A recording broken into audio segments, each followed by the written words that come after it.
I'm saying this right now as the guy who was there as a Hall of Famer, that Jamar Chase as a rookie is better than Randy Moss was as a rookie.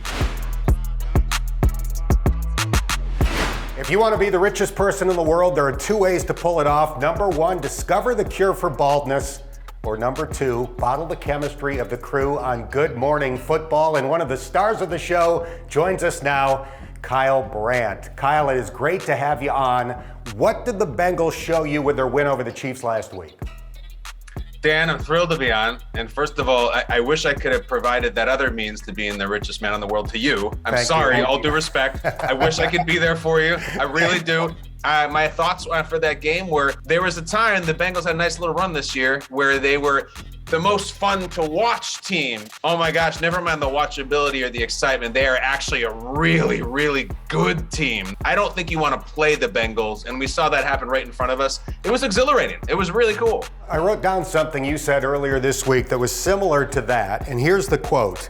There is an intoxication with Cincinnati. There's a feeling of, oh my gosh, this is the next big thing. Describe why you think the Bengals might be the next big thing. Well, I'm thrilled to tell you, Dan, that on Christmas Eve at our home, Santa Claus came to the Brandt house and he brought this. Nice. And it was waiting at the bottom of the stairs on Christmas morning for my 8-year-old. So you want to talk about the next big thing?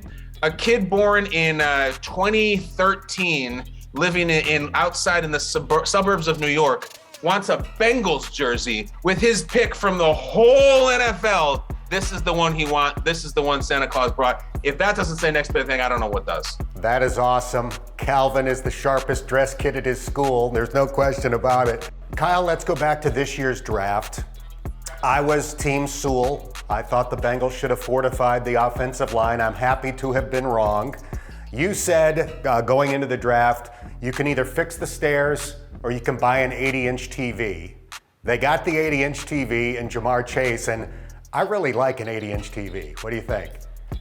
It's beautiful. It's ultra high def. Oh my gosh, you can play video games on it. If you ever watch the Masters on it, you'll feel like you're there at Augusta. I'm sitting on the set of GMFB today, and Chris Carter, of all people, who's in the Burleson seat this week, and he says, now listen, I was there in Minnesota when Randy was there. Jamar Chase is better as a rookie than Randy Moss was. And we said, oh, hold on. We love Jamar. We're all getting caught up in the hype. He's better than Moss was. You were in the same huddle, Chris. He says better. So Randy was Randy. He had about 4 routes. He could run really fast. Jamar can do everything. I'm saying this right now as the guy who was there as a Hall of Famer, that Jamar Chase as a rookie is better than Randy Moss was as a rookie. I think the 80-inch TV was the right choice. Let's assess the AFC as we get set for postseason play. Who's the top team in your opinion, and where do the Bengals stack up? Close. They stack up close. The Chiefs win. If they beat Kansas City in a quote-unquote shootout, you think they can beat anybody. The AFC playoffs are going to be wild. I still have the Bills slightly number one, and I would say the Bengals are right there in that 2, 3, 4. How could they not be? Kyle, this has been a lot of fun. I appreciate your time. Keep up the awesome work. And I'm very happy for you and everyone in any way involved with the Bengals organization. This is a great league when there's ups and downs. And right now, the Bengals being up is the coolest story in football right now. And I hope the story continues for several more weeks for you guys, man.